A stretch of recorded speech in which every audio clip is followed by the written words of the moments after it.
I was thinking what it might be like to be interviewed by God about my dad. The questions might be, was he faithful? Was he gracious? Did he serve others? Was he caring? Was he humble? Did he love his neighbors as himself?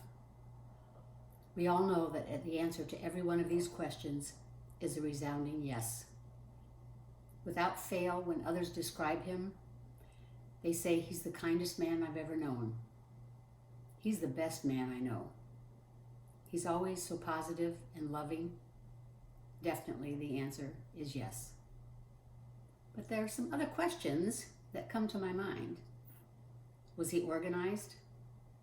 Absolutely. Mark, Sue, and I found a file box in the garage with years of bulletins, with sermon insets, all filed in chronological order. As Mom and Dad were preparing to move to Westminster, it took 3 days to sort through his files, of which he decided to keep many. Was he prepared? Always and meticulously. He loved to study and spent many hours preparing sermons, weddings, baptisms, funerals, recording appointments on his calendars, and filing everything, gas bills and flyers from vacations in case he might need them. Additionally, he made sure preparations were in place for holidays and special events. There's a picture, evidence of me at the age of 50, on the roof, cleaning the gutters, as he suggested I do prior to an anniversary. Was he competitive? Oh yes.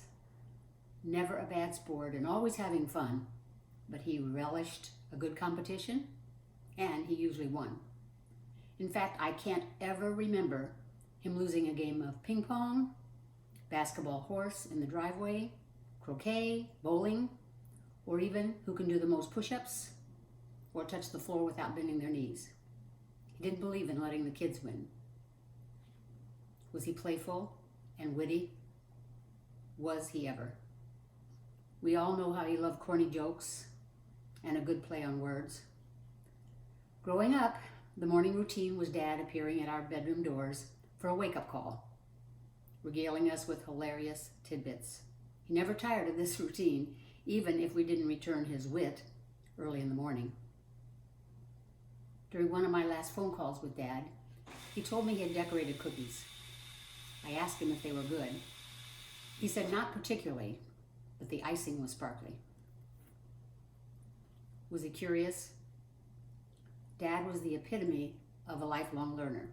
He read profusely, asked questions, and listened intently, all to study the Word of God and life of Jesus Christ, to understand current affairs, to think deeply about social justice, and to learn about the lives and needs of others, because he genuinely cared.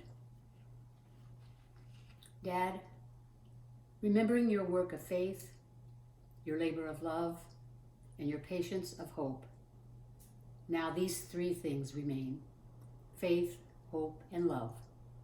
But the greatest of these is love. You, beloved Dad, lived a life of faith, hope, and love, and are surrounded this day and every day with our loving embrace.